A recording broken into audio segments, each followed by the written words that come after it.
Mark chapter 8. During those days another large crowd gathered. Since they had nothing to eat, Jesus called his disciples to him and said, I have compassion for these people. They have already been with me 3 days and have nothing to eat. If I send them home hungry, they will collapse on the way because some of them have come a long distance. His disciples answered, But where in this remote place can anyone get enough bread to feed them? How many loaves do you have? Jesus asked. 7, they replied. He told the crowd to sit down on the ground. When he had taken the 7 loaves and given thanks, he broke them and gave them to his disciples to distribute to the people, and they did so. They had a few small fish as well. He gave thanks for them also and told the disciples to distribute them. The people ate and were satisfied. Afterward the disciples picked up 7 basketfuls of broken pieces that were left over. About 4,000 were present. After he had sent them away, he got into the boat with his disciples and went to the region of Dalmanutha. The Pharisees came and began to question Jesus. To test him, they asked him for a sign from heaven. He sighed deeply and said, Why does this generation ask for a sign? Truly I tell you, no sign will be given to it. Then he left them, got back into the boat and crossed to the other side. The disciples had forgotten to bring bread, except for 1 loaf they had with them in the boat. Careful, Jesus warned them.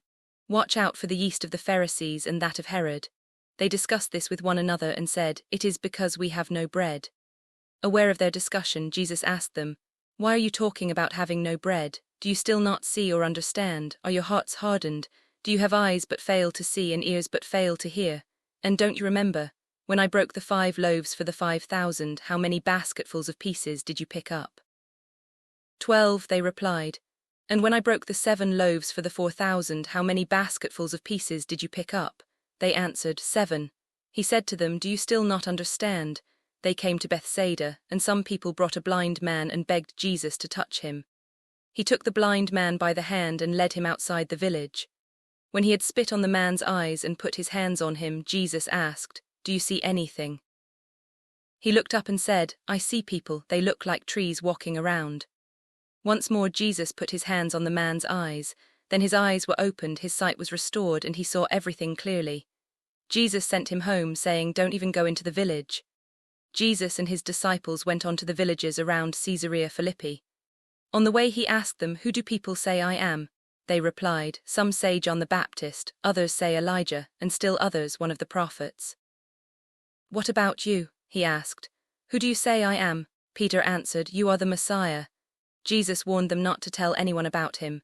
He then began to teach them that the Son of Man must suffer many things and be rejected by the elders, the chief priests and the teachers of the law, and that he must be killed and after 3 days rise again. He spoke plainly about this, and Peter took him aside and began to rebuke him. But when Jesus turned and looked at his disciples, he rebuked Peter. Get behind me, Satan, he said. You do not have in mind the concerns of God, but merely human concerns. Then he called the crowd to him along with his disciples and said, Whoever wants to be my disciple must deny themselves and take up their cross and follow me. For whoever wants to save their life will lose it, but whoever loses their life for me and for the gospel will save it. What good is it for someone to gain the whole world yet forfeit their soul? Or what can anyone give in exchange for their soul? If anyone is ashamed of me and my words in this adulterous and sinful generation, the Son of Man will be ashamed of them when he comes in his Father's glory with the holy angels.